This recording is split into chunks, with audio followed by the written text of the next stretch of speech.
IFM News. IFM News. IFM News. Lokal.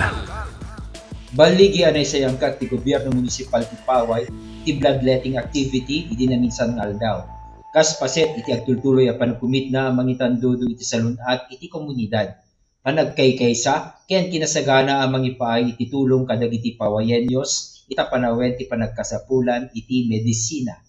Manipod iti na mapuluket siyam anay rehistro a potensyal a nagdonar ti dara, agdagog iti 48 nga individual ti si babaligi a nagdonar iti dara.